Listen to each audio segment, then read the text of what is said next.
মোটামুটি খালি মাঠে গোল দিতে সবাই পারে। একটু প্রেক্ষাপটটা পেছন থেকে যাই। আগে আওয়াজ ছিল যে বেগম খালেদা জিয়া তিনি গ্রেপ্তার হবেন। তো যেদিন তিনি গ্রেপ্তার হলেন সারা বাংলাদেশের মানুষ ভাবল বিএনপির নেতাকর্মীরা রাজপথে নাইমা আউলাই ফেলবে।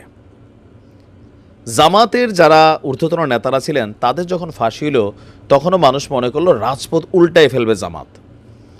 কিন্তু তখনকার প্রেক্ষাপট পরিস্থিতিতে কোনো কিছুই ঘটল না। সবাই যার যার মতন ইয়ানাফসি অবস্থানে রইলেন। বেগম খালেদা জিয়া কারাগারে চলে গেলেন, জামাতের নেতারা ফাঁসিতে ঝুলে গেলেন। আইনের মাধ্যমে সব কিছু করা হয়েছে। তো গতকালকে যা ঘটছে, কেউ কেউ বলছেন যে এত আওয়ামী লীগের নেতাকর্মী দেখা গেল 6 মাস আগেও রাজপথ ভর্তি খালি আওয়ামী লীগ। তো গতকালকে তো এটা পূর্ব নির্ধারিত একটা ঘোষণা ছিল, কেন আওয়ামী লীগের নেতাকর্মীরা মাঠে নামল না? ওই যে ভাই ইয়ানাফসি, যখন আপনি ক্ষমতায় আছেন আপনার কাছে সুবিধা আছে, আপনার জন্য আপনার দলের জন্য দেখবেন ফানা ফানা মুজিব কোট, জিয়া কোট, টুপি, পাঞ্জাবি, যার যার দল অনুযায়ী মার্কা, দাড়িপাল্লা, মানে যার আছে যেটা আছে আর কি, এগুলো নিয়ে ঝাঁপাই পড়ে কে কার থেকে বড়, মানে কি বলো যে দল প্রেমিক, এটা প্রমাণের চেষ্টা চলে। কিন্তু সিচুয়েশন খারাপ হইলে একজনকে খুঁজে পাওয়া যায় না। আজকে দেখেন মাঠে কত ছাত্র দল, কত ছাত্র শিবির, হ্যাঁ, কিন্তু ছাত্রলীগ নাই, আওয়ামী লীগ নাই, যুবলীগ নাই, কারণ সিচুয়েশনটা তাদের পক্ষে না। গতকালকের এই ঘটনার পেছনে কেউ কেউ বলছেন যে গতকালকের এই ঘটনার পেছনে মূল কারণ হচ্ছেন শেখ হাসিনা নিজে। কেন শেখ হাসিনা নিজে? সারাদিন এই প্ল্যানটা ছিল না বা এরকম আওয়াজ ছিল না। হঠাৎ করে যখন আওয়ামী লীগের অফিসিয়াল পেজ থেকে ঘোষণা এলো যে ছাত্রদের উদ্দেশ্যে তিনি একটা বক্তব্য দিবেন, তখনই সেই বক্তব্যকে প্রচার নিয়ে বৈষম্য বিরোধীর একটা বলল, কোনো মিডিয়া যদি প্রচার করে তাহলে বুঝতে হবে তারা তার সহযোগী। এরপর পিনাকির স্টেটাস, হাসনাদের স্টেটাস, এরপর আজকের দিন পর্যন্ত যা ঘটে গেল, কোথাও না কোথাও এই ভাষণটাকে কেন্দ্র করেই আসলে কিন্তু খেলাটা এখান থেকে শুরু হয়েছে। এখন আমি যখন নিউজ করছি আমি জানি না সারা বাংলাদেশে আরও কী কী ঘটছে। তো এর মাঝখানে আওয়ামী লীগ আবার এক নতুন কর্মসূচি ঘোষণা করছে। এখন এই কর্মসূচি ফেসবুকে বাস্তবায়ন হইতে পারে আমার ধারণা, রাজপথে একজনকেও পাওয়া যাবে না। বিএনপি এবং জামাত এত বছর রাজনীতি করছে সব ফেসবুকে।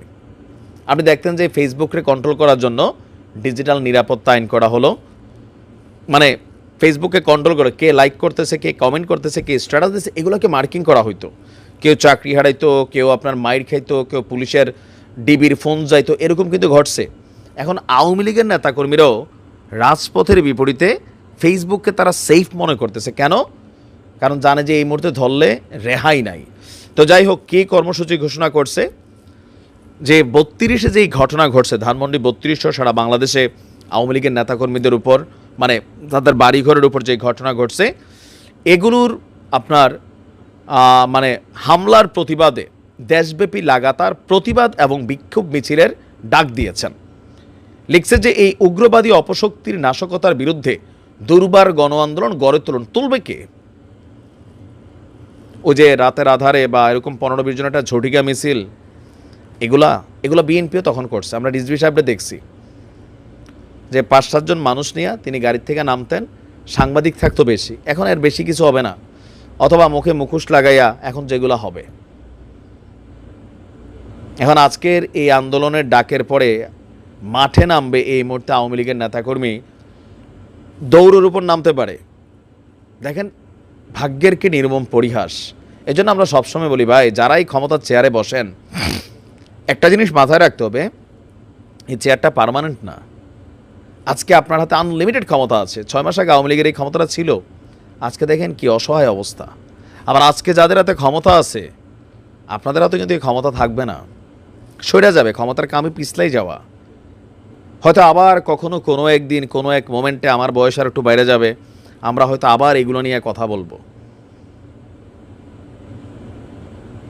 ক্ষমতা সামলাই ব্যবহার করেন সবার জন্য, ক্ষমতা আছে এটা দিয়ে পারলে মানুষের কল্যাণ করেন, উপকার করেন, কিন্তু এটা দিয়া মানুষের ক্ষতি করার চেষ্টা করেন। আছে যা খুশি করে ফেললাম, সব কিছু একটা লিমিটেশন আছে, উপরওয়ালা এটারে সাইজ করে ফেলে। মানুষের মধ্যে কল্পনাতে ঢুকে গেছিল শেখ হাসিনার মৃত্যুর আগে আওয়ামী লীগ সরকারের পতন হবে না, দেখেন সবই হয়েছে। খালেদা জিয়া জীবনে আর রাষ্ট্র ক্ষমতায় আসার কল্পনা করবেন বা তিনি এই দিন দেখবেন কেউ ভাবে নাই, তিনি এখন ওগুলো দেখছেন, মনে মনে শান্তিও পাচ্ছেন সবাই। কেন? কারণ ওই যে দৃশ্যপটগুলো আগে ছিল, তবে গতকালকে থেকে যা ঘটতেছে এরকম ছিল না, বাট এটা একটা নতুন ট্রেন্ড আসছে, আগামীতে হয়তো আবার এগুলা ঘটবে, তখন আবার দাবি উঠবে ওই যে 2024-25-এ তোমরা করছিলা, তখন কোথায় ছিলাম আপনারা? হ্যাঁ, কথা বলেন এখন আইসা, এরকম হবে।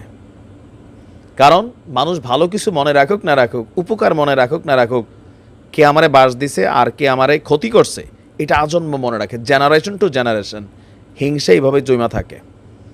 তো আজকে আওয়ামী লীগের এই কর্মসূচি আমার ধারণা এটা পালন হবে না, আর এই মুহূর্তে যারা এটা পালন করতে যাবে দেখা যাক কি ঘটে।